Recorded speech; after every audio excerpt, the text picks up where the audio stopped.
Ya, kita sekarang masuk ke tugas murid di dalam thariqah.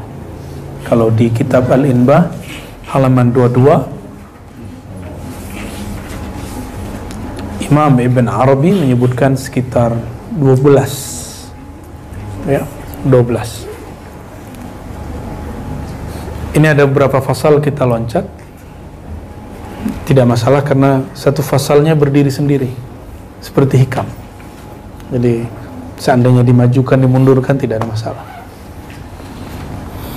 Mari kita bacakan surah Al-Fatihah. Nuhdiha lin Nabi sallallahu alaihi wasallam wa lisadatina al-anbiya wal mursalin wal awliya al-arifin wal ulama al-amilin wa khususan Sayyidi Syekh Muhyiddin Al-Syekh Al-Akbar Ibn Arabi. Al-Fatihah.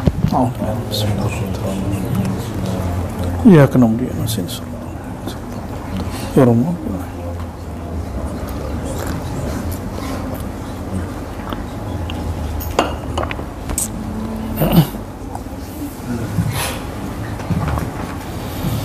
بسنادنا المتصل للإمام الشيخ الأكبر محي الدين بن عربي قال: كل مريد لا يلقي على نفسه في أوان إرادته 12 وظيفة فليس بمريد. كل مريد, setiap murid. Kita ini disebut murid karena berkehendak ingin mengenal Allah, karena berkehendak ingin usul merasakan hadirnya rohani kita, kehadiran Allah Subhanahu wa taala. Maka Imam Ibn Arabi memberikan rumusan adab-adab. Ini adab-adab besar, kita lakukan semampunya, ya. Kalau nggak mampu ya dicicil, jangan ditunda-tunda. Nah, kullu murid ini tidak ada pengecualian, semua kullu murid, kecuali majzub. Majzub tidak disebut murid, ya. Murid berarti salik. Jadi kalau di level macam-macam thariqah itu kan ada thariqah 3 yang saya sebut biasanya. Thariqah sufi itu salik, murid. Thariqah majzub itu muhib, ahli mahabbah. Yang ketiga thariqah malamatiyah. Kita ini yang pertama ini. Antum gak akan sanggup ngikutin wali majzub, dan juga gak akan sanggup ngikutin wali malamatiyah, ya. Tapi kita ihtiram kalau ketemu wali majzub, kita tasdik kalau ketemu wali malamatiyah, husnuzan. Karena ujian malamatiyah husnuzan, selalu husnuzan atau suuzan, baik sangka atau buruk sangka, nggak lebih dari itu, ya. Tasdik atau inkar, ya. Nah, kita yang pertama ini. Nah, kalau di majzub dia punya sistem yang, kalau di filsafat itu ada aliran namanya post struktural.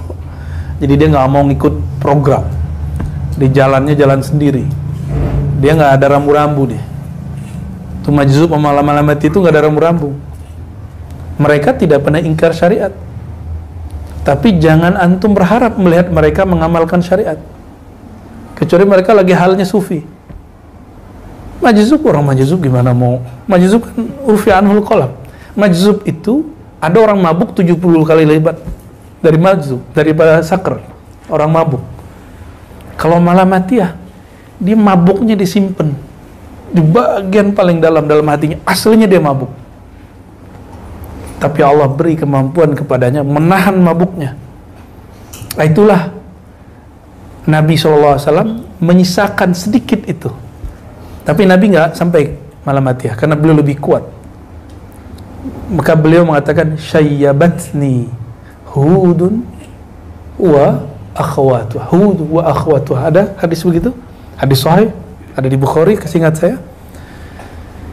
Surat Hud dan saudara-saudaranya membuat kepalaku beruban. Apa itu? Diusut-usut, banyak ayat-ayat yang berat. Tapi yang paling berat, wastaqim kama umirta. Hei Muhammad, istaqim, hendaklah engkau teguh supaya nggak mabuk, ya. Ada sahabat Nabi Hudzaifah ada Hanzalah. Itu orang-orang ketika kena mabuk itu nggak tahan. Jadi sahabat Nabi itu ada yang nggak tahan. Maka ada beberapa riwayat sahabat Nabi beberapa ayat pingsan. Di zaman Sayyidina Al-Hasan Al-Basri dibacain surat Al-Hadid sampai di ayat alam ya'ni lil ladzina amanu an takhsha'a qulubuhum li dzikrillah, pingsan. Kita nyebutnya fana. Nggak kuat nahannya. Sayyidina Musa pingsan, benar? Benar ya? Sayyidina Musa pingsan. Ini hal yang bergejolak di dalam hati, mau disampaikan nanti ditakfir orang. Nah itu yang dikatakan Sayyidina Abdullah bin Abbas. Ini ada ayat, kalau aku jelaskan mana ayat ini, la kafartumuni, kalian akan kafirkan aku. Di riwayat lain, la rajamtumuni, kalian akan rajam saya. Ya. Tapi tenang, itu dulu. Sekarang ilmu ini sudah bertahap dibuka, sudah dimulai oleh Imam Hakim Tirmizi di abad ketiga, diteruskan Imam Sulami, Imam Kusyairi, terus sampai sekarang. Akhirnya ilmu ini menjadi biasa. Cuma meskipun biasa, kita harus pakai cara menjelaskannya. Kalau enggak, nanti tambah gawat nanti ya. Nanti orang salah paham lagi. Nah, jadi kita tidak sanggup. Antum nggak akan sanggup ngikutin pola-pola one second, nggak sanggup. Ya, ikut bahlul ente ntar. Ya, hanya orang-orang yang dikuatkan kolbunya. Itu yang khidmat ke beliau itu berat sekali ujiannya. Tanya ke orang yang khidmat ke wali-wali majzub. Dulu ada Habib Ja'far Al-Kaf, berat sekali. Tapi tasdik beliau dapat anugerah. Dibukakan oleh Allah batinnya. Dilapangkan pikirannya. Sama, oleh malam mati ini lebih dahsyat lagi. Nah, dan malam mati itu setiap zaman ada. Dulu di zaman Syekh Abdul Qadir Jilani, muridnya. Jadi mabuknya Syekh Abdul Qadir Jilani diturunkan kepada Quthaib Alban. Turun ke beliau. Kalau nggak ada orang mabuk kayak beliau, nggak akan ada orang seperti Salahuddin Al-Ayyubi. Karena gurunya mabuk, muridnya betul-betul dahsyat. Nggak bisa nyelesain Palestina kalau nggak Salahuddin.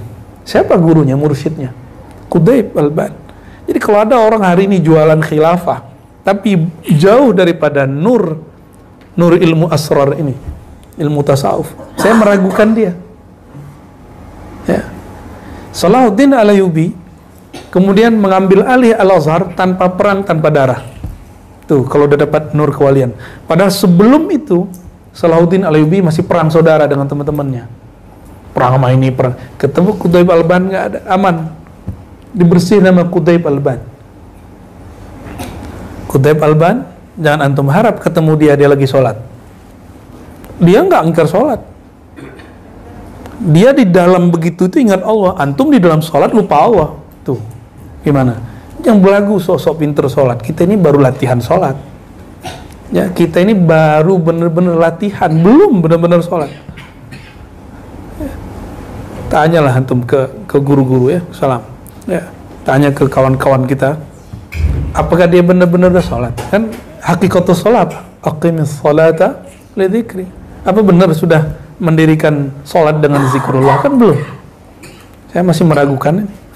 Ya. Kita ini baru latihan-latihan zikir. Maka kalau ketemu wali-wali majzub, wali-wali malamatiyah ini, kita ihtiram dan tasdik. Kita katakan, aku tidak ingkar kepadamu, tapi mohon maaf, mungkin tidak sanggup mengikutimu. Boleh mengatakan begitu, nggak ada masalah. Ya. Tapi kalau antum mau ikut, silakan. Mau khidmat sama mereka. Ya. Kalau aneh angkat tangan.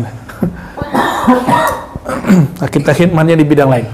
Nah, kita jalurnya yang pertama, Thariqatus Sufiyah. Tapi jangan ngerasa sufi juga. Kita sedang belajar, ingin mengikuti jalan mereka. Ada sederhana begitu. Ya, masa sufi begini, sarungan pakai kopiah hitam, ini kan nggak pas. Sufi pakai apa dia? Pakai apa dia? Orang banyak sufi itu kemana-mana ke serban, gitu. Kemana-mana buat tasbih. Udeng-udengnya itu bukan sufi. Udah ngeliat orang Yaman belum? Nyabit rumput pakai serban. Itu pakaian adatnya orang Arab. Tapi ada yang sorban ulama itu ada. Orang-orang ulama Saudi sebagian berlebihan juga mengatakan bahwa serban itu libasus syuhrah, pakaian syuhrah. Itu berlebihan juga. Ada syekh mereka namanya Utsman Al-Khamis. Ya, ditanya sama orang, gimana hukum pakai serban? Jawab dia, itu libasus syuhrah. Libasus syuhrah itu gaya-gayaan, beda-beda sama orang. Di hadis Abu Daud itu dimurkai Allah orang pakai libasus syuhrah. Lo nggak boleh ngomong begitu, itu kan pakaian Rasulullah. Kita cukup katakan niat kamu apa pakai serban gitu aja. Maka saya tidak sepakat dengan fatwa yang mengatakan bahwa pakai serban libasus syuhrah. Ya, pakai aja. Ya, mau pakai kan? Ntar kita suluk pakai kok. Saya suluk nanti full pakai 10 hari. Insyaallah. Ditambah khirqah. Dulu kita cuma pakai khirqah, nggak pakai serban. Tapi sekarang kita akan pakai serban, insyaallah ya, biar lebih. Karena malaikat itu berserban. Malaikat berserban. Para nabi hampir semua serbanan. Kalau ulama cuma Izzuddin bin Abi Salam yang nggak pakai serban. Kayak kita ini lah, pakai kopiah kupluk udah taruh gitu di kepalanya. Ya. Tapi ingat juga ilmu itu kadarnya bukan berdasarkan tebalnya sorban. Serban itu libas ulama, gitu aja udah ya. Baik. Jadi para sufi yang diturunkan yang paling basic di bawahnya adalah murid. Nah, kita ini kullu muridin la yulqi ala nafsihi fi awani iradatihi. Seorang murid yang tidak yulqi, yang tidak menempatkan dirinya di dalam ranah kemuridannya. Iradatihi itu kemuridannya. 12 adab atau tugas wazifah. Falaysa bimurid, maka dia belum disebut murid yang shadiq. Dia murid tapi belum shadiq. Shadiq artinya apa shadiq? Terpercaya, yang lurus, yang hakiki. Ya. Di sini nggak ada maksum, nggak ada. Terpelihara di dosa, nggak ada. Tidak pernah bermaksiat, nggak ada. Nggak mungkin, karena selain Nabi pasti bermaksiat. Apa? Ya. Nggak pernah salah, itu nggak ada di sini. Tapi antum coba lihat, ya, kalimatnya umum-umum sekali. Yang pertama, talabus syekh.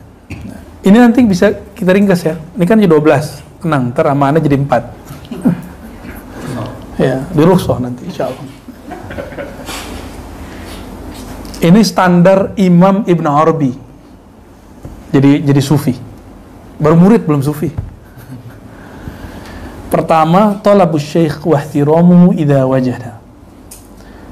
Mencari guru dan menghormatinya apabila telah berjumpa. Syekh di sini syekh apa? Syekh mursyid khusus.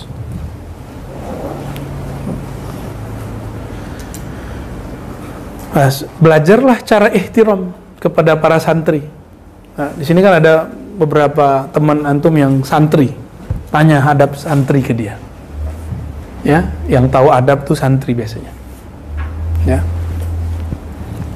Yang kedua, mubaya'atuhu lahu 'ala ar-rakha'i wasyiddah. Berbaiat kepadanya. Nanti ini bagian dari rukhsah ini. Berbaiat sumpah setia kepadanya baik dalam senang ataupun susah. Makanya kenapa kita akhirkan baiat itu, ngaji dulu, terlihat istiqomah ngajinya, baru talqin, habis talqin dia khalwat, baru terakhir di baiat. Aslinya begitu. Tapi kalau dulu enggak, di depan baiat kan berat. Nah sekarang kita buat, setelah musyawarah dengan para masyayikh dan istisyarah juga kepada Allah Subhanahu wa taala, istikharah, nah dapatlah tahapan-tahapan yang kira-kira secara global begitu. Awalnya ngaji, lalu talqin, suluk, syukur-syukur dapat baik. Karena kalau baiat, antum nggak boleh ingkar. Ingkar munafik. Karena termasuk orang yang idza wa'ada akhlafa, dia janji dia ingkar. Makanya saya jarang sekali terima baiat itu. Kalaupun bayat kita meniatkan bukan dari mewakili diri kita, enggak, tapi mewakili guru-guru kita, gitu. Walaupun saya dapat izin mentalkin dan membaiat sekaligus, ya. Kita kemudian mencoba mengolah gimana biar, karena zaman now ini gak mungkin semua orang siap baiat. Dan belakangan saya lihat Syekh Ali Jum'ah ternyata pandangannya seperti itu. Kata beliau, jangan baiat dulu, talqin aja dulu. Ternyata sama. Ilham itu turun ini kan sama. Nah, karena kita termasuk muhibbin beliau, kita juga dapat isyarat itu. Pas saya lihat videonya, alhamdulillah sama dengan para masyaikh, ya. Kita bersyukur atas isyarat-isyarat dari Allah Subhanahu wa taala, ya. Yang kedua, wa ayyakuna ala nafsihi la laha. Itu bedanya apa tuh? Kemuridannya ala nafsihi, bukan laha. Apa beda ala nafsihi dan laha? Laha itu yang baik-baik aja. Kalau ala nafsihi, di situ ada pengorbanan. Nah, dia mengorbankan egonya, itu namanya ala nafsihi. Antum coba lihat nih Buya Asfi, Buya Aldomi, Lora Ali. Ini egonya luar biasa loh. Ane tahu persis. Tapi bisa ngaji di sini, di Ribat, itu luar biasa. Ini bukan tazkiyah, ya. Ya, Allah yang ahakku bi tazkiyah. Ya. Gengsinya luar biasa, kita kan seumuran. Ane seumuran sama dia. Beda-beda bulan aja. Paling tua lebih dikit daripada Buya Aldomi kan. Gak jauh beda. Guru sama. Tapi ketika mereka memutuskan, betul kayaknya, ini yang wa ayyakuna ala nafsihi la. Jadi nggak terjebak pada rijal, tapi ya al-ihtiram itu bukan biqadar rijal, tapi biqadar al-ilm. Ilmu itu kan suka-suka Allah ngasih. Kadang ngasih ke sini, suka-suka dia. Umurnya lebih tua, lebih muda, nggak ada urusan. Ya. Seperti Imam Bukhari, umurnya baru 17 tahun, kata Al-Hafiz Abu Bakar namanya. Abu Bakar siapa namanya belakang tuh?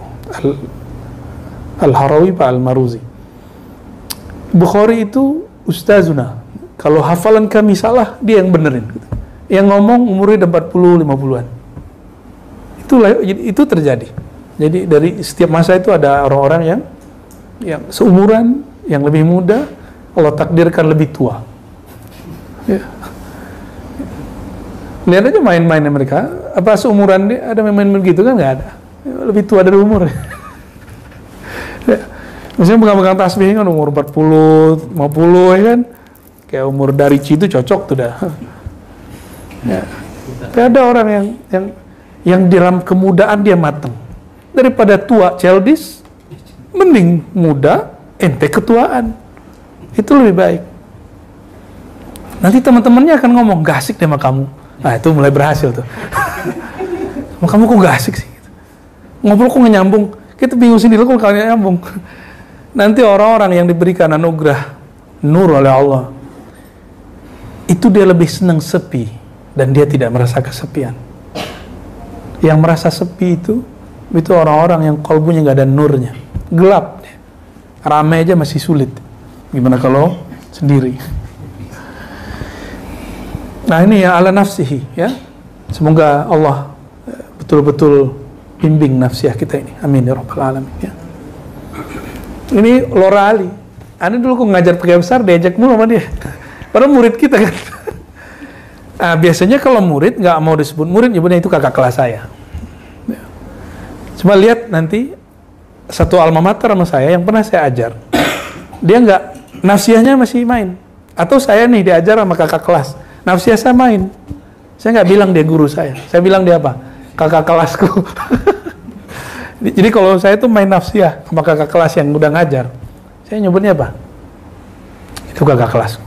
Tapi kalau antum udah beres, wah itu guruku. Beda tuh. Ya. wa ayyabita wa yusbiha wa laysa li ahadin alaihi haqq. Dia bermalam, yabit, ya. Dia masuk ke siang hari atau malam hari, wa laysa li ahadin alaihi haqq. Tidak ada seorang pun yang punya hak atas dirinya. Maksudnya dia nggak ada kezoliman kepada orang, nggak ada barang yang diambil. Nah, ini antum ada barang nggak ada yang diambil? Kalau ada balikin pakai apalah gitu. Ada nggak barang diambil dari teman? Lupa ngasih, balikin. Bingung balikin, punya nomor dia, isi aja GoPay dia kan. Itu bisa nggak Bu ya? Soalnya nggak tuh Bu ya? Dia kan udah lupa nih. Ya, cara kita balikinnya gitu. Nah, hati-hati di situ. Ya, nah, kalau mahasiswa kan buku, ya, utang, apalagi kalau ibu-ibu tuh biasanya ngambil piring tuh. Ya, ibu-ibu kan biasanya lagi ini nih piringnya mirip, atau dia senang piringnya diambil itu di mana-mana itu. Ya, bukan hanya di sini, di mana-mana itu. Ya. Nah, kalau para peneliti itu suka nyuri manuskrip. Serius. Suka nyuri manuskrip. Jadi ambil manuskrip udah balikin. Nah, itu peneliti-peneliti yang tidak sodik, tapi peneliti-peneliti yang hakiki, yang dia sadar dibalikin. Murid yang hakiki, teman yang lagi dibalikin pastinya. Ya, sederhana ya. Saya pikir-pikir dulu, ada nggak kitab perpus yang saya bawa ya? Kalau ada kayaknya harus dibalikin segera ini. Sepertinya sudah dibalikin sih.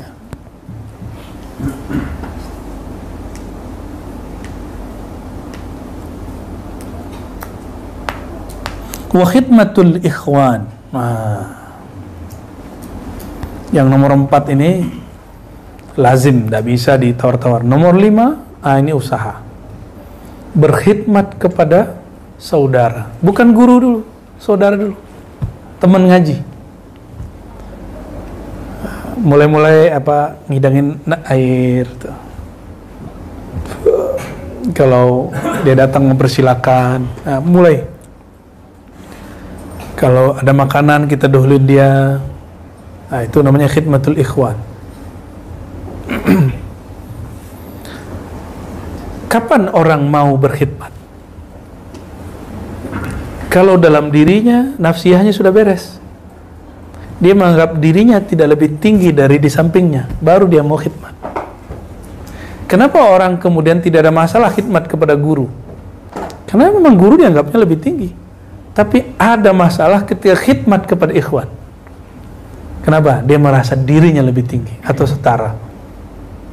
Nah, maka antum yang kalau kesini misalnya kotor nih, kalau ngandelin Idris mulu kan kasihan Idris nih. Idris, Panji, mana siapa lagi? Daus ya. Dawami, kasihan. Nanti kalau kapan ada waktu mau bersih-bersih, kabarin mereka. Kami mau bersih-bersih. Mau ikhwan atau akhwatnya. Mau khidmat listriknya, silakan. Mau khidmat apanya, silakan. Kita mulai mendahulukan teman. Kalau tempat kita bersih, yang nyaman siapa? Kita semua, teman kita. Nyaman nggak masuk ke tempat, tempatnya bau. Nah, maka dalam salah satu kunci keberhasilan satu surau, zawiyah, ribat, tempat thariqah, tempat zikir, tempat ngaji, masjid, surau adalah tempat bersucinya. Jadi ke depan tuh WC harus bersih, kamar mandi harus bersih. Nanti kita sedang setting yang di BSD itu, insya Allah ya, toiletnya harus betul-betul lux, insya Allah ya. Karena kalau nggak bersih, toharah di situ, gimana mau bener zikirnya? Apalagi antum yang syak berulang-ulang. Ntar yang berulang-ulang kabarin tim Dewan Mursyidin kita. Nanti ada terapi. Ada langkah-langkahnya. Kan sudah ada yang berhasil. Ya, ada kan sudah berhasil. Dia nggak syak lagi. Wudhu bisa setengah jam. Ya. Orang masuk ke kamar mandi, ke tempat wudhu cakep, keluar-keluarnya basah di mana-mana. Ya. Melupakan esensi wudhu. Sibuknya di ya, udah nyampe di kaki lah, kayak telinga kurang, naik kaki lagi. Itu tanda-tanda masih belum beres. Itu bisa diterapi nanti. Ada terapinya. Nah, nanti pola-pola itu akan bertahap kita. Tapi sekarang jangan dulu. Sekarang kami sedang berbenah ya. Kita sedang berbenah, sedang mengerjakan apa yang perlu kita kerjakan. Ya. Jadi khidmatul ikhwan wa bi ayyaral fadla lahum fi khidmatihi in qabiluhu qadiman. Kalimatnya. Bahwasannya dia melihat al-fadla lahum. Ada keutamaan pada temannya, sahabatnya, ikhwan. Fi khidmatihi, terutama ketika berkhidmat kepada mereka. In qabiluhu, apalagi jika qabiluhu, mereka menerimanya sebagai khadiman, pelayan. Nah, maka nanti kita ada asas dalam jamaah kita. Jadi jamaah kita sebut ikhwan dan akhwat, ya, bukan ikhwan akhwat versi pergerakan di luar, ini ikhwan akhwat versi thariqah, ya. Karena istilah ikhwan akhwat yang dimulai oleh Syekh Hasan Al-Banna itu berdasarkan inspirasi thariqat Syaziliyah, ya. Maka kita juga akan menghidupkan kembali. Ternyata Abah Anom qaddasallahu sirrahu, ya, beliau juga menggunakan ikhwan untuk murid-muridnya. Maka ikhwan thariqah, salah satu sebutan kita nanti ada slogan al-ikhwan sama dengan pelayan, ikhwan sama dengan khadim. Itu slogan kita nanti. Silakan nanti dirumuskan Buya, ya. Ikhwan itu pelayan. Nah, insya Allah semoga kita berthariqah itu tidak hanya untuk diri, tapi juga untuk masyarakat. Nah, kita mulai nanti insya Allah. Wahajrul aghniya, hajru, apa arti hajru?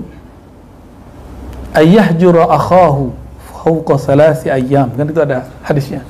La yahillu li muslimin ayyahjura akhahu fawqa salasi ayyam. Tidak halal bagi seorang muslim tidak menyapa, tidak nyambangi orang-orang yang aghniya. Aghniya ini super kaya, bukan so kaya. Nah, maka hajrul aghniya berarti menjauhi orang-orang yang sibuk dengan dunia. Ini untuk murid, bukan untuk guru. Kalau guru nanti dikejar sama ahli dunia, tenang aja tuh. Guru itu nggak perlu dideketin. Apalagi zaman politik begini, ya. Sudah banyak tuh yang mau datang tuh, ya, ke buya-buya gitu, ini banyak yang mau datang. Coba aja lihat kalau mau pilkada, mau pemilu, kiai-kiai didatangin. Ada yang berharap doa, ya ini masih bagus. Ada yang berharap si kiai ngajak jamaahnya, itu yang kurang ajarnya. Ente politisi kurang ajar tuh, ya. Kalau ada yang begitu tolak. Tapi kalau dia minta doa, orang minta doa boleh nggak? Nggak apa-apa, ya. Wa suhbatul fuqara. Nah, kalau untuk murid, mulailah suhbah. Sohbet kalau bahasa Turki mungkin berarti pengajaran. Tapi kalau sohbah itu bersahabat. Fuqara, orang-orang yang sederhana. Saya tidak sebut miskin, orang sederhana. Fuqara hakiki bukan yang miskin secara ekonomi. Fuqara hakiki al-muqtasid, orang yang sederhana. Ya. Dia berkendaraan, dia pakai baju bagus, tapi kehidupan dia sederhana. Ya. Itu fuqara. Antum al-fuqara'u ilallah. Kalian itu fuqara kepada Allah. Hakikatul faqr, kata Imam Surawardi, bukan kamu lusuh, bukan kamu kemudian pakaianmu jelek, bukan. Bukan kamu tidak ada kerjaan, bukan. Hakikatul faqr itu ketika hati bergantung kepada Allah Subhanahu wa ta'ala. Gimana? Hatinya sudah bergantung belum? Ya. Nah, kalau di Malamatiyah lain, di Majzub lain.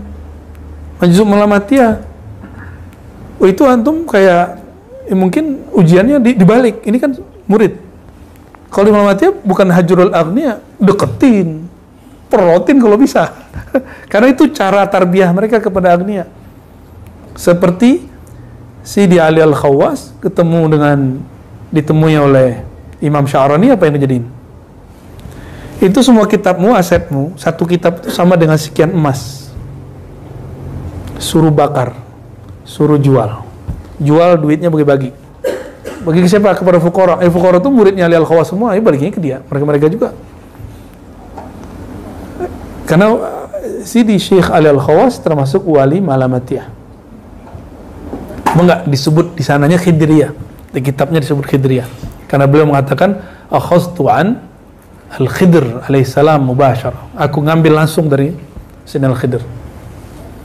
Jadi kalau di Thariqah Sufi ini gini modelnya. Nah, kalau di Majzub dan Malamatiyah dibalik. Maka jangan disamakan. Jangan disamakan. Antum melihat Wan Sekhon pakai baju tentara lalu pro dengan salah satu calon presiden kemarin. Nah, itu kan kebalikan ini. Jadi jangan disamakan. Nggak boleh disamakan. Dan kita nggak boleh suzon dengan beliau ketika beliau begitu. Ya.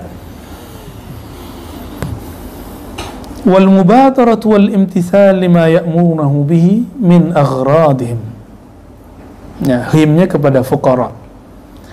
Bersegera, mubadarah wal imtithal, dan segera melakukan, mewujudkan apa yang mereka ajak, yang mereka perintahkan, min aghradihim, dari keperluan mereka. Nah, fuqara ini inspirasinya adalah ahlus suffah. Ahlus suffah itu mereka dulu makannya sama Rasulullah. Dan yang paling parah itu bukan hanya ahlus suffah yang jadi sulit masa itu. Di masa perang Khandaq, sebelum perang Khandaq itu Madinah sempat diboikot. Akhirnya hampir semua rumah kelaparan kecuali 1-2 rumah yang menyimpan gandum. Antum bisa bayangkan, ini ada orang 1000 mau perang, belum makan. Tiba-tiba ada satu keluarga di Madinah mengatakan, ya Rasulullah, istriku masak, ternyata ada simpanan gandum, ada beberapa daging. Lalu apa kata Rasulullah? Oke, sudah selesai sama istrimu, oke, jangan sentuh. Nah, ini syarat dari Rasulullah SAW. Jangan sentuh sama sekali. Maka kemudian beliau tidak sentuh. Jalanlah para sahabat sampai ngumpul tuh depan rumah. Gimana caranya? Masuk 10-10. Ada 100 orang antri, masuk 10-10. 10 makan, keluar. 10 makan, keluar. 100 orang bolak-balik keluar, makanannya tidak berkurang sama sekali. Itu dari Rasulullah ngambil dari mana coba? Jangan norak ya. Tadi yang kita baca di Dalail. Nah, di sini ada nama Rasulullah. Allahumma shalli wa sallim wa barik ala Sayyidina Muhammad sahibi miftahil jannah. Ada. Ya Allah, sampaikan salam kepada Rasulullah, pemegang kunci surga. Loh, kalau beliau yang memegang kunci surga gimana? Ya. Lahum ma yasha'una fiha wa ladaina mazid. Apa yang mereka mau kami kasih, mau nambah kami kasih. Itu.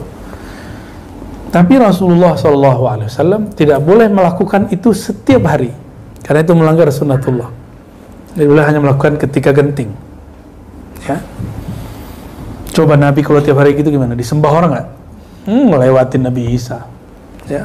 Karena semua sifat Allah terpancar pada diri Nabi Muhammad SAW. Nabi Isa cuma menampilkan sifat hayat. Disembah orang. Gimana Nabi Muhammad SAW? Tapi kita nggak akan pernah nyembah Nabi Isa, nggak akan pernah nyembah Nabi Muhammad SAW. Tapi antum nggak sah nyembah Allah kecuali melalui Nabi Muhammad SAW. Ya, clear ya? Jadi benar nggak Ar-Razi mengatakan menyembah Nabi Isa boleh? Enggak boleh lah. Siapa yang bilang boleh nyembah Nabi Isa? Tapi ente sujud di depan Ka'bah. Ka'bah lebih mulia dari Nabi Isa atau Nabi Isa lebih mulia dari Ka'bah? Lebih mulia Nabi atau batu bata atau Hajar Aswad? Nabi. Sujud mengarah kepada Ka'bah boleh nggak? Boleh nggak? Boleh dengan syarat antum nggak nyembah Ka'bah. Itu maksud kita dulu. Ada orang sujud di depannya Nabi Isa, tapi dia tidak berniat menyembah Nabi Isa. Yang disembah siapa? Allah. Itu orang salah paham. Makanya saya tanya lagi, lebih mulia Nabi Isa atau batu bata yang dijadi dan kiswah hitam, lebih mulia mana? Nabi Isa. Nah, itu yang dikatakan oleh Abu Abbas Al-Mursi, jika ada wali dibukakan kolbunya oleh Allah, batinnya oleh Allah, itu semua sifat-sifat ente bisa lihat. Itu bukan sifat dia, sifat Allah. Maka orang akan yazunnuna annahu Allah. Orang akan kira dia itu Allah, padahal bukan Allah. Itu yang terjadi, ya. Jadi nggak benar kalau Ar-Razi mengatakan bahwa menyembah Nabi Isa itu ahli tauhid. Nggak ada. Cek aja videonya. Itu kan ada kiai datang. Itu 2 kiai itu datang ke rumah waktu itu. Ya. Cuma ada orang yang nggak mau paham, ya. Ada yang nggak mau tabayun dengan baik. Ada yang ngundang tapi bohong, ya. Ngundang katanya diskusi, tapi ternyata bahsul masail. Ya, ke depan antum nggak usah di undang-undang debat, nggak usah datang. Khalas, ya, da'hum, tinggalkan mereka. Ya, kulillah, ya, katakan saja Allah, kita zikir dan ngaji aja banyak-banyak, ya. Kalau mereka nggak mau mayungin kita nggak butuh payung kita Allah, ya kan? Ya kan? Sederhana tuh. Yang memayungi kita Allah. Sejak kapan organisasi tarekat gunanya untuk nyalain orang? Siapa yang ngasih mandat mereka? Apa majelis-majelis kumpulan ulama itu gunanya untuk nyalain orang atau bimbing orang? Yang benar kan bimbing orang. Jangan salah jalan gitu aja. Maka kita nggak senang dengan cara-cara seperti itu. Ya. Ke depan kita tetap istiqamah insyaallah dalam aqidah Ahlussunnah, bermazhab Syafi'i dan bertariqah yang sahihah yang muttasilah ila sayyidina Nabi sallallahu alaihi wasallam, imma ruhiyan atau imma sanadan, ya, baik secara ruhiyah ataupun secara sanad, insyaallah. Wastidamatu dzikr. Nah, nyambung. Mudawamah. Istidamah itu berusaha untuk mendawamkan zikir. Namanya udah dawam kan? Udah dawam. Tidurnya masih dawam nih. Gimana cara istidamah? Jadi kalimatnya bukan dawamul zikir, tapi istidamatul zikir. Berusaha mendawamkan zikir. Karena dawam zikir cuma dia doang yang punya nama nih. Ya, nggak mungkin kita. Wa muhasabat wa muraqabatul qalb. Nah, orang kalau sudah zikir dan tetap ngaji, bermakrifat, lama-lama berbuah zikir dan ilmunya, disebut dengan muraqabah. Zikir tanpa nyebut, itu namanya muraqabah.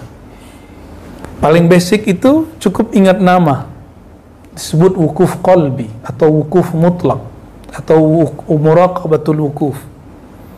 Nanti naik, ada rasa bersama, nanti ada rasa kemana aja ngelihat dia, itu namanya muraqabah. Ainama tuwallu fasamma wajhullah, disebut muraqabah ainiyah pakai hamzah. Muraqabah itu banyak, di kitab itu belum lengkap, ulama kita nyebutin sebagian aja karena ini capek nulisnya banyak. Akhirnya oleh masyayikh kita ditulis 7, 14 berapa, itu nggak ada ujungnya. Ada muraqabah Nur Muhammad, nggak ada kan di kitab? Ada sebenarnya, cuma nggak ditulis namanya muraqabah Nur Muhammad, disebutnya cuma Robitoh. Robitoh belum, ujungnya Robitoh, namanya muraqabah Nur Sayyidina Muhammad. So, kemana aja mandang kayak ngeliat Nur Sallallahu Alaihi Wasallam. Ada lagi merasa kemana aja pergi kayak diperhatiin sama guru. Nah, itu muraqabatul syekh namanya. Hakikat Robitoh itu, tujuan Robitoh semuanya ke sana. Ada namanya muraqabatul Quran. Kemana aja kebayang Quran, pengen baca Quran. Jadi antum kalau lagi sampai hal itu pegangannya Quran aja. Nah, di sini juga ada banyak makomat. Ada yang baca Quran 2 jam nggak nangis-nangis, tapi kuat. Ada yang sehari semalam kuat. Ada yang cuma bismillah doang udah nangis-nangis. Ya. Ada yang cuma baca Fatihah doang sudah nggak sanggup lagi melanjutkan. Jadi dalam muraqabatul Quran itu ada hal-hal lagi. Banyak sekali. Ya. Ada muraqabah apa lagi? Kalau Huwiyah itu udah mabuk tertuh. Itu ke Allahnya. Ini masih muraqabah standar Huwiyah. Tapi standarnya udah tinggi banget ini. Ya. Kalau Huwiyah sudah babnya sudah kesana-sana udah. Ada muraqabah namanya muraqabah sunnah.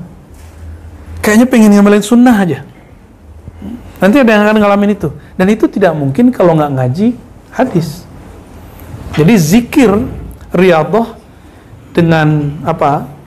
Riyadhah dan ngaji itu satu kesatuan. Kita satuin. Karena ada yang tidak bisa diibaratkan oleh apapun kecuali dengan ngaji. Ya. Ada orang yang muraqabatul wudu, pengen wudu terus. Wudunya masih ada, mau sholat wudu lagi. Tapi wudunya nggak kayak tadi setengah jam, bukan. Itu namanya was-was tuh, walhan namanya. Ya. Ada muraqabatul sholat, waduh kemana-mana aja. Di perasaan dia kayak sholat, tidur aja sholat. Orang normal kalau tidur mimpi sholat berarti dia belum sholat. Kalau dia emang nafasnya berasa dia kayak masih lagi sujud, rasa itu dibawa keluar. Nah nanti dibagi-bagi, ada yang bab takbir, ada yang bab fatihah, ada yang bab ruku, ada sujud, itu yang dirasakan. Jadi muraqabah itu banyak sekali. Nah sekarang di sini dikerucutkan satu, muraqabatul qalb, muraqabah qalbiyah. Karena semua muraqabah tadi terminalnya di mana? Di qalbu. Ya. Nah, qalbu kalau sudah karam fana sang qalbu ini dalam salah satu sir nama Allah, barulah dia masuk kepada bab huwiyah. Huwiyah itu adalah awal dari fana'ul abdi fi sirri rububiyyatillahi tabaraka wa ta'ala. Awalnya. Makanya kalimat awal di kul huwallahu ahad itu pakai hu. Kul hu. Nah, itu hu itu adalah fana'nya. Jadi bagi orang-orang ahli zikir, ahli ma'rifat, ahli haqa'iq, ayat ini spesial. Makanya sepertiga Quran di situ. Ya. Tapi ada yang nolak tuh, ya. Kualat dia sekarang. Nolak dia, penafsiran ayat ini tuh berkembang terus, ya. Wa muhasabatun nafsi nomor 11. Muhasabatun nafsi alal khatarat, ya.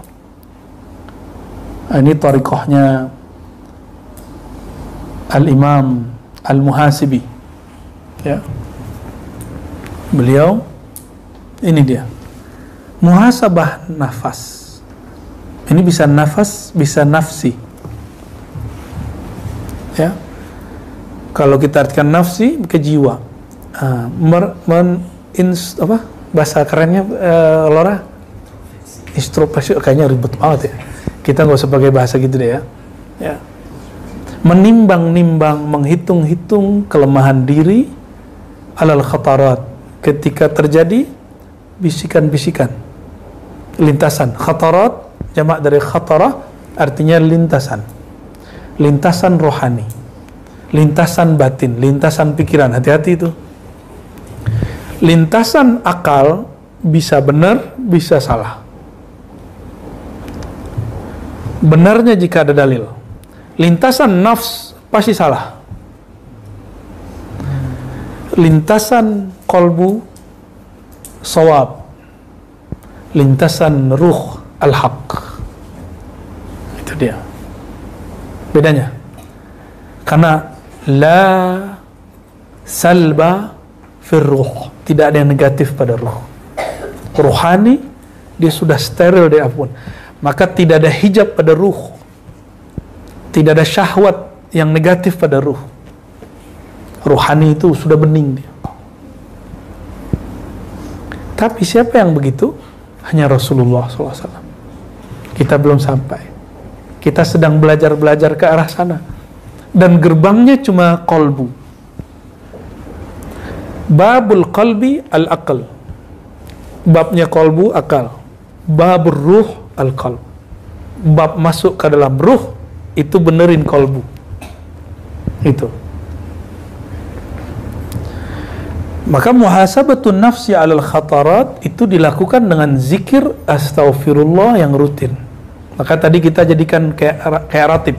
Astaghfirullah, astaghfirullah, astaghfirullah 100 ya. Kita jadikan ratib. Nah, antum kalau baca astaghfirullah itu dihunjamkan ke bagian mana yang banyak maksiat, otak yang jorok, istighfar kan, astaghfirullah, itu rasanya nikmat. Ke mata, ke telinga, semua sampai. Kan nggak ada kita yang terlepas dari maksiat ya. Muhasabatun nafsi alal khatarat. Bisa juga diartikan muhasabatun nafasi. Wah, ini lebih tinggi. Memperhatikan tarik naik turun nafas. Karena di situ ada khatarat. Ya. Nah, kita levelnya baru nafsi, belum nafasi. Ya. Dan yang terakhir al-lahazat. Perhatian ya. Ya. Alal khatarat wal lahazat. Sebenarnya lahazat ini bagian dari yang nomor 11. Oke? Bagian nomor 11. Nomor 11 bagian dari nomor 10. Nomor 10 bagian dari nomor 9. Nah, ini jadi itu satu tuh. Itu satu nomor. Oke? Jadi 9 sampai 12 itu satu.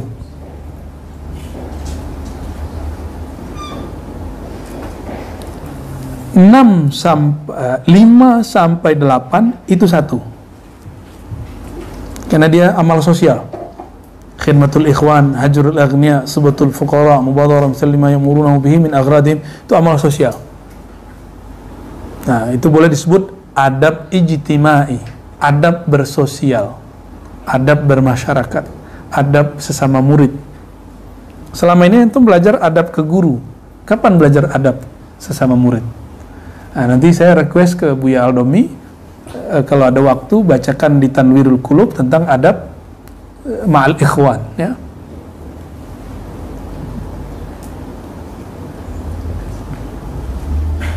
Itu udah berapa tuh? Dua kan itu? Ya. Nah, nomor 1 sendiri, nomor 2 kita masukkan ke bagian nomor 1 tapi disembunyikan ya.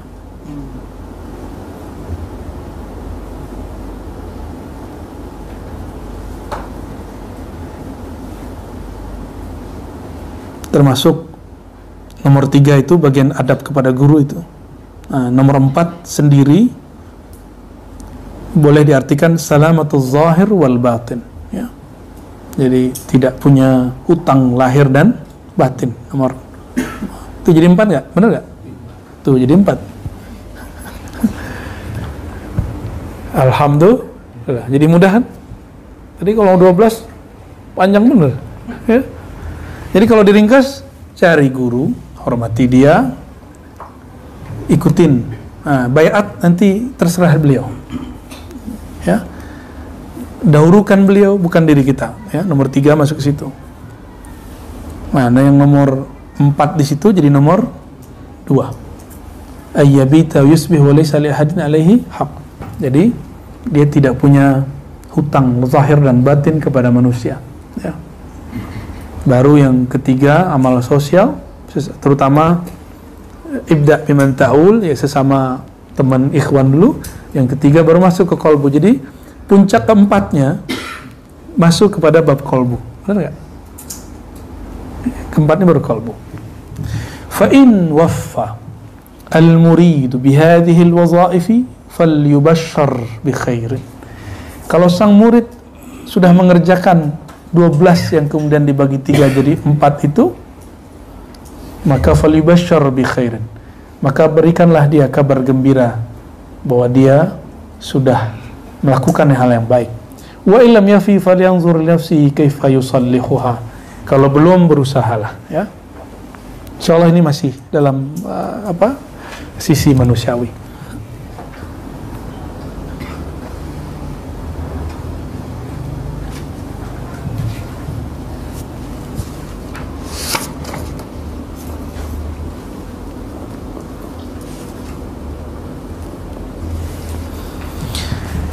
Berikutnya al-jawad al-haqiqi, dermawan hakiki.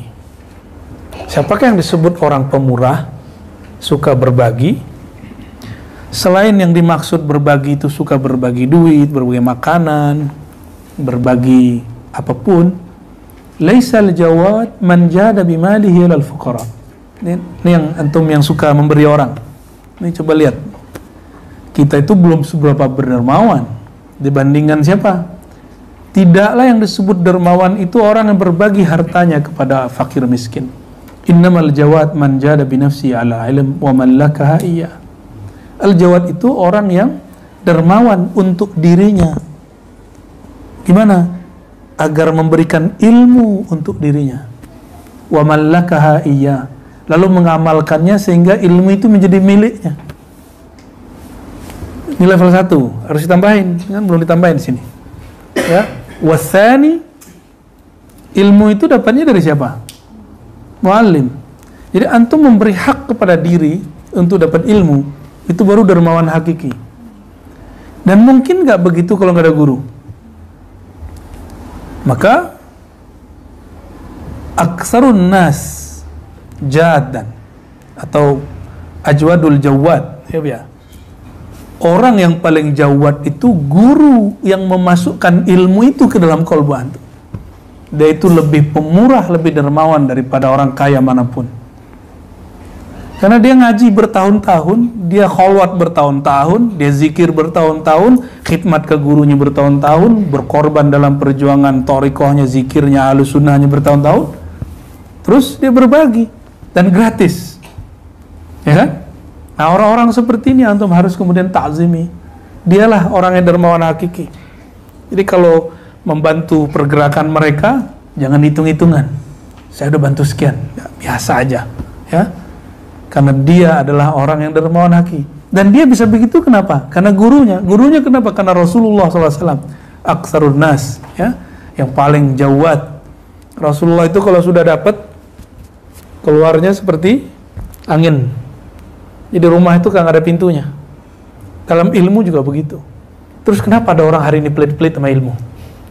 Ya, belum level ente. Lah tunggu dulu. Gak semua orang bisa digituin. Ada orang bisa digituin. Ya. Ada masanya tahapan kita ngajar satu basic tuh orang pemula. Tapi kalau sudah begini zamannya, tinggal buka kitab, semua orang kan jadi basic. Nanti masalahnya adalah bahasa yang sama dari guru, tinggal penangkapannya yang beda. Jadi nggak usah kemudian kita tahan-tahan. Maka bagi saya kunu rabbaniyin. Kalau di Quran itu kan ada begitu ya. Rabbani, siapakah Rabbani? Jadilah kalian Rabbani. Rabbani itu orang yang mengajarkan yang kecil seperti yang besar. Talqin itu kecil. Kecil nggak? Tapi banyak yang minat loh. Ya. Tapi bagi kita, sebelum orang dapat talqin, ajarkan yang lebih basic dari talqin, ilmu tentang si talqinnya. Nah, makanya kita nggak terima langsung talqin, mohon maaf ya. Teman-teman para masyayikh, para asatis kita di sini tidak dididik untuk ngejar target talqin, itu nggak ada ya, kita nggak ada. Jadi siapa yang orang disebut jawad? Orang-orang yang menyediakan waktu untuk dirinya. Ngapain? Agar dirinya menyantap ilmu. Jadi antum yang nggak ngaji itu orang paling pelit. Nah, saya dapat ilmu karena guru. Maka kalau saya disebut dermawan karena mengaji untuk diri saya sendiri, guru saya kira-kira gimana? Guru dari gurunya gimana? Rasulullah gimana? Sallallahu alaihi wasallam. Ya. Min ilalil murid an-nafsiyah, kullu murid raja'a ila sabab ba'da qat'ihi fali'illatin fi nafsihi, wa kullu 'arifin baqiya ma qat'il asbab wa lam yarja' ilaiha fali'illatin fi nafsihi, wa kullu 'alimin billah yataghayyar 'alayhi haluhu wa yaqa'u lahu at-tamayyuz 'indahu baina iqamati al-haqq lahu fi sabab wa iqamatihi lahu fi tarkihi fali'illatin fi nafsihi. Salah semua ini. Faman arada ayan jua min hadhil ilal falyasbah fi bahril azal wal yaqta' sadamatil amal wal yakun ala akhiril ajal. Ngeri kali makomnya Imam Ibn Arabi ini ya. Ini coba lihat level. Jadi setiap level dari hamba Allah itu ada masalah tersimpan dalam dirinya. Nah, masalah itu disebut illah. Illah itu kalau dalam ilmu hadis sesuatu yang kelihatan zahirnya sahih, tapi ketika dicek ada waham di dalamnya. Ya. Benar itu Lor Ali, ya, sahih ya. Nah, illah dalam ilmu kerohanian juga sama. Murid raja'a ila sabab. Murid itu terhijabnya penyakit batin dia ketika dia kembali mengandalkan asbab. Apa asbab yang paling parah? Dia merasa dirinya berwirid. Karena saya wirid nih, maka saya begini. Karena saya punya tirakat nih, maka saya begini. Kalau dulu zaman Korun itu dalam hal duniawi, itu tercelanya tercela. Apa kata Korun? Saya bisa begini karena usaha saya. Padahal didoain Nabi Musa, dia lupa sama kekuatan doa. Nah, sang murid juga sama. Saya bisa merasakan kehebatan ini, kedahsyatan zikir ini, itu karena saya suka bergadang tiap malam. Tuh, mulai ada rasa-rasa begitu, hati-hati ya. Gimana cara ngobatinnya? Ngobatinnya cuma satu, ngaji aja. Ntar lama-lama dia hilang sendiri. Ya. Wa kullu arif, ada juga orang yang sudah sampai derajat murad, arif. Udah murad nih. Dia udah kenal. Ternyata dalam istilah Ibn Arabi, arif dan alim lebih tinggi alim. Tapi di atas alim ada lagi. Jadi bagi dia murid, arif, alim, di atasnya ini yang kamil. Tapi dia nggak sebut istilahnya. Kita aja kasih istilah al-kamil, ya. Boleh nggak kasih istilah ya? Boleh-boleh aja lah ya. Kan tugas kita di akhir zaman ini ngasih bab, ngasih fasal, menjelaskan mana yang sudah dulu dijelaskan, memudahkan mana yang dulu dianggap sulit, membagi-bagi mana yang berserakan, meringkas mana yang panjang, kan tugas kita itu. Ya. Kalau nggak dikasih istilah ya, ntar antum bingung. Istilah apa tuh ya? Istilah nggak jelas itu ya. Jadi yang pertama murid ini bergantung pada asbab. Kalau orang awam lebih gila lagi. Dia sehat karena obat. Berobat aja, tapi kan yang nyehatin Allah. Banyak kok yang sudah berobat nggak sehat-sehat. Nah. Terus, jangan ada kalimat begini. Nah, ini hati-hati bagi Buya yang khidmat nih. Ini hati-hati buat saya juga. Kalau bukan karena saya nggak rame. Saya terbersit loh di sini. Itu harus dihantam itu. Saya ngomong ke diri saya sendiri ya. Ya. Dulu kita di pesantren dia ngomong begitu. Saya masih ingat sebenarnya ini. Kalau nggak saya ngurus pesantren nih, nggak jalan di pesantren.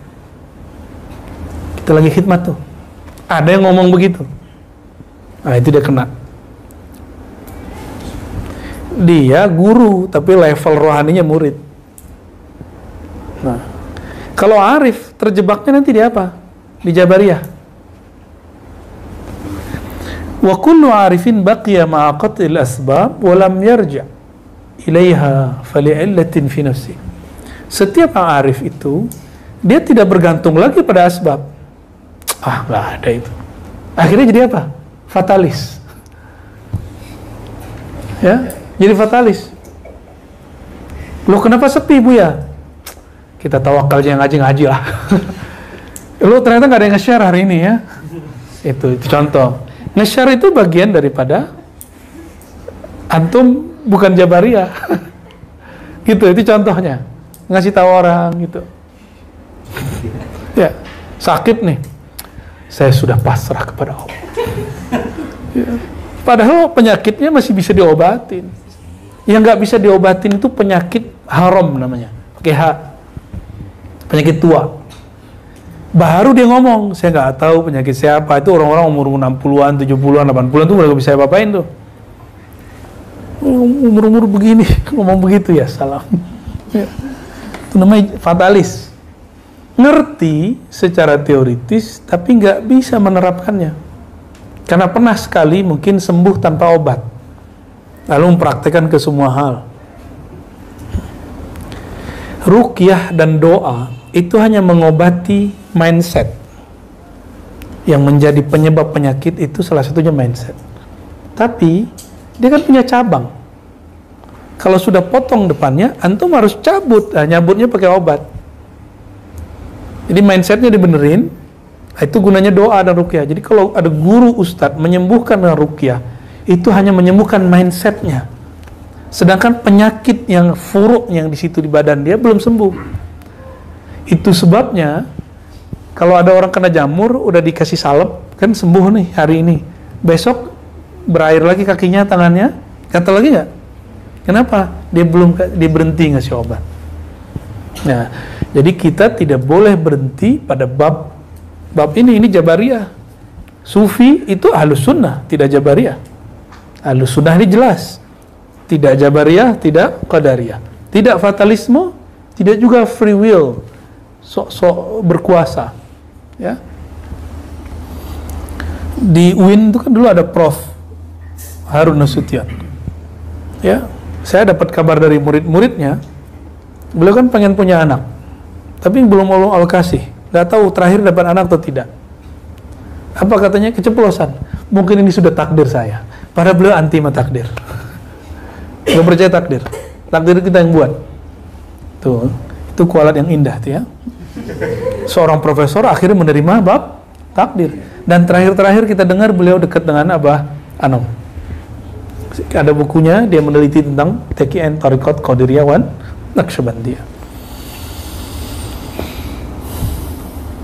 Wa kullu alimin billah. Nah, di atas arif ada level alim. Yataghayyar alaihi haluh.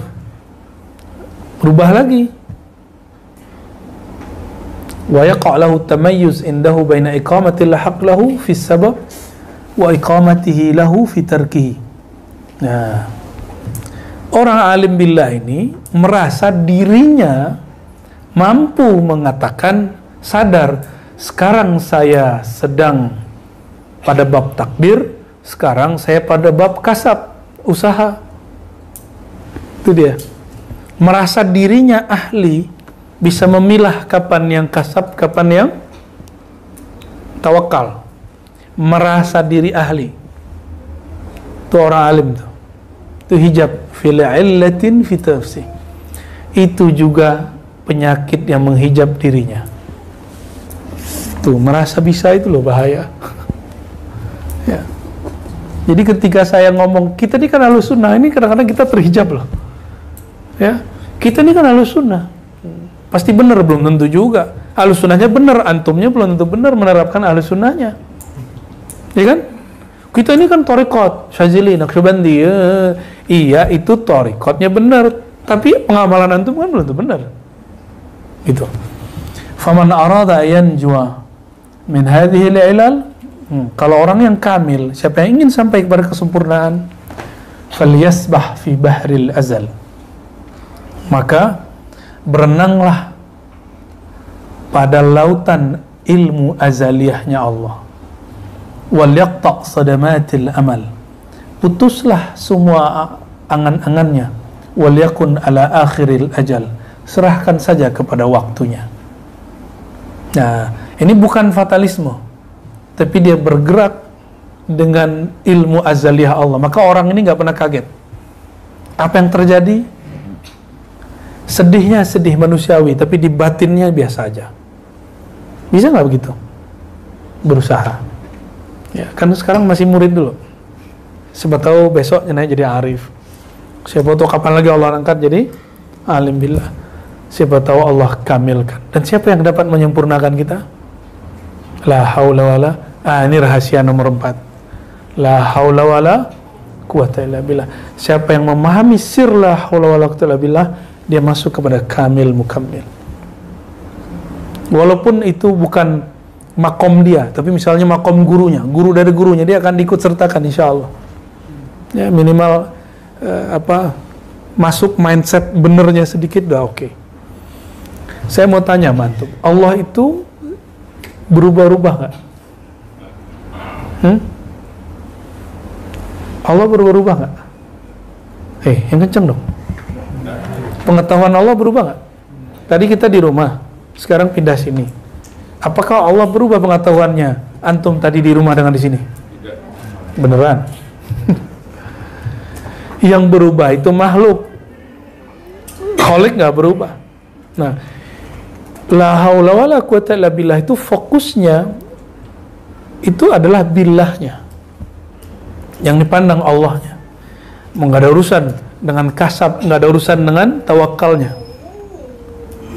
Kasab dan tawakal itu cuma nanti ekspresi. Ya, saya tawakal nih. Antum ngomong tawakal aja kadang sudah terhijab. Saya lagi kasab nih, ikhtiar nih. Ngomong saya lagi usaha, ikhtiar aja kadang-kadang udah sok merasa berusaha. Apa buktinya?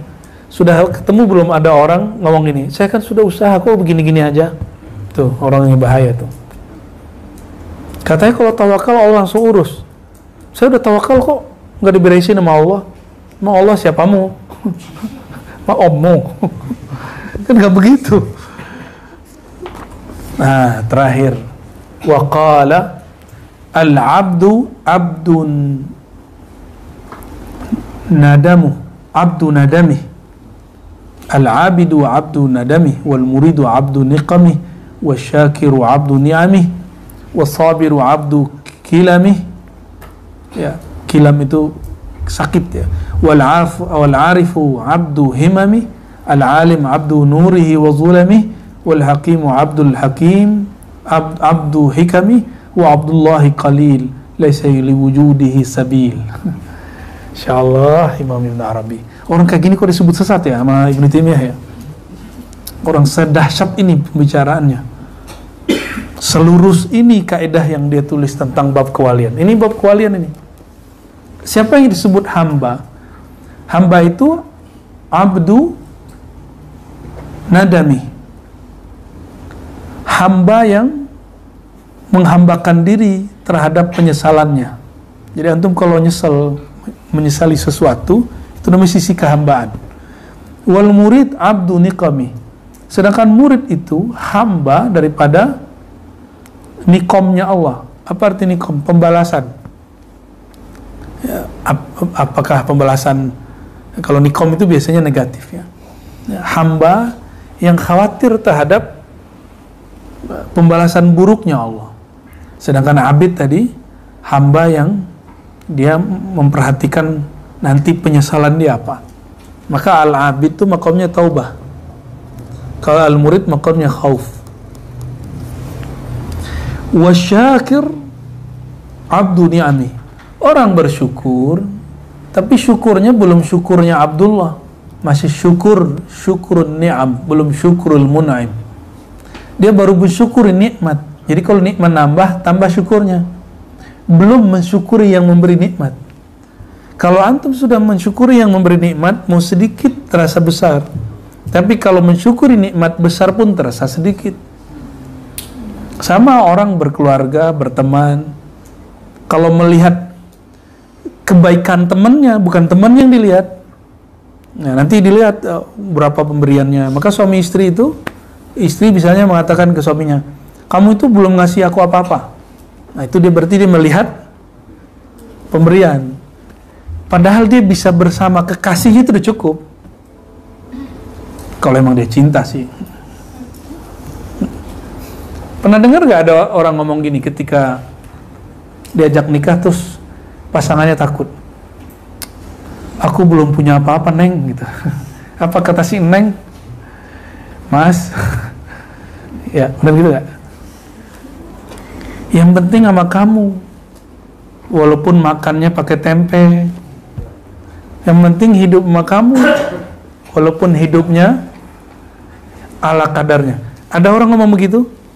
Mungkin kalian ngomong gitu kali ya? Itu kenapa? Nah, dia sudah sampai kepada mencintai zat orang yang dicintai, bukan yang dilihat sakunya, mobilnya, fasilitasnya, popularitasnya. Yang penting bersama dia gitu. Nah, orang-orang yang bersyukur itu, yang berterima kasih itu, kebanyakan mensyukuri nikmat, belum mensyukuri yang memberi nikmat. Nah, punya teman begitu nggak? Kalau nggak ditraktir, ngomongnya nyebelin. Lu mau pelit katanya. Kan sama kayak anak kecil tuh. Anak kecil ketika nggak diberi sama ayahnya, ayahnya bilang, jangan nak, itu nggak bagus buat kamu. Ah, papa jahat. Bapaknya ngelarang sekali, dibilang jahat sama dia. Cuma karena ngomong anak ya dimaafin. Nah, Allah itu lebih sayang kepada kita daripada ayah kepada anaknya. Maka antum udah ngeluh berkali-kali, itu belum dilibas sama Allah kan. Itu kalau Allah mau, habis kita udah ya. Wasabiru abdu kilame. Orang disebut penyabar karena dia menahan kilam, rasa sakit. Ada kalam. Kalau kalam, lisan. Mungkin kilam ini kata-kata yang menyakitkan juga bisa ya. Nah, tapi dalam bahasa Arab kilam itu rasa sakit. Jadi kalau kita berdoa, Allah maj'alni minas sabirin, antum siap-siap menerima rasa sakit. Mau? Ini kejadiannya sama nih. Kejadiannya sama. Satu syakir, satu sabir. Satu lagi apa? Arif. Kejadiannya hampir sama. Tapi yang satu bersyukur, yang satu kemudian berdoa, ya Allah, jadikan aku orang yang bersabar. Dia nangis karena gak kuat sabar. Jadi dia doa aja udah kayak kesakitan. Paham maksudnya? Jangan minta jadi orang yang sabirin aja. Allah menyebut dirinya bukan sabirin, tapi sabur. Tapi karena kebanyakan orang, dia terjebak di situ, Allah masih bersamai. Itu baiknya Allah tuh. Makanya ayatnya innallaha ma'as sabirin. Baiknya Allah sama kita tuh. Ya, ditemenin sama Allah. Antum yang merasa kesakitan, maka lihatlah orang-orang yang kesakitan, pasti dia nyebut nama Allah dengan semua bahasanya dan semua nama Tuhannya. Ya enggak? Kalau lagi di atas pesawat tuh turbulen, semua nama Tuhan keluar. Ya, ateis pun menyebut nama Tuhan. Ya, kalau ateisnya dia biasa di lingkungan orang-orang Kristiani, dia akan bilang, oh Yesus. Kalau ateisnya biasa di kalangan Muslim, ya Allah, ya sama. Ya.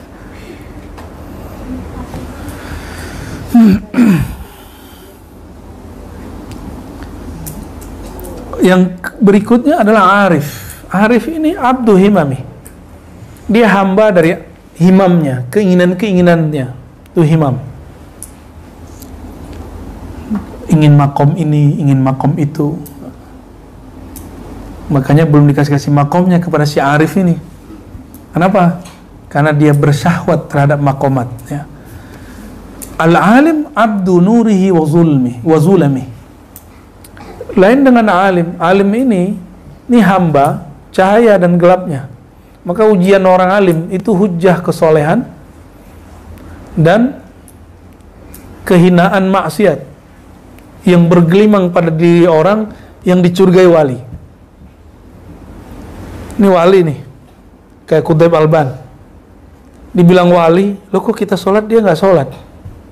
Dia malah orang kecil berdiri di depan masjid. Ya, bilang wali. Orang istinja dia nggak istinja. Itu kejadiannya, ya kan? Wal alim abdu nurihi wa zulami. Nah, cahayanya orang alim itu hujjah dalil dia. Kegelapan itu ketidaktahuan kepada dalil. Nah, nur itu juga berarti amal soleh. Zulumat, kegelapan juga berarti lawannya amal soleh apa? Sayyitul ahmal, amal buruk, perbuatan yang buruk. Nah, ini hijabnya orang alim. Maka di sini banyak orang tidak menemukan al-kutub. Banyak orang-orang ilmuwan sulit menemukan Al-Kutub karena menurut dia semua membenturkan dengan dalil-dalil akli dan dalil naklinya. Coba antum bayangkan, sang hakim, sang qadhi menyaksikan Kutub Alban buang air kecil berdiri depan masjid, orang lagi mau sholat. Dari takbir sampai assalamualaikum dia pikiran murah sama Kutub Alban. Berarti sholatnya paling khusyuk hari itu. Ya, khusyuk karena kusut memikirkan Kudaib. Pernah nggak kakinya diinjak sama orang? Ada yang pengen softnya nyambung, tapi dari awal salam takbir sampai assalamualaikum antum cuma kepikiran kaki. Ya, itu ujian ya. Ujian ketemu orang begitu. Jadi kalau begitu udah biarin aja. Dia karena sedang mengamalkan ilmunya. Antum yang sudah ngerti gitu nggak usah kesel. Geli, aduh, jangan, biarin aja.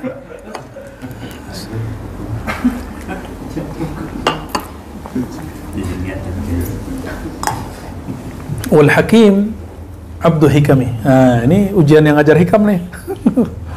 Yang udah ngajar kitab tasawuf di sini. Al Hakim, orang yang bijaksana, hamba dari ibarat-ibarat bijaksana. Maka dia memandang orang yang hebat itu yang bisa mengungkapkan ibarat yang indah-indah. Dikira itu yang wali tinggi. Belum tentu juga. Ya. Yang utuh menjadi hamba Allah itu qalil. Wa abdullahi qalil. Laisa liwujudihi sabil. Enggak ada jalan jadi hamba Allah kecuali Allah sendiri yang memilih si hamba.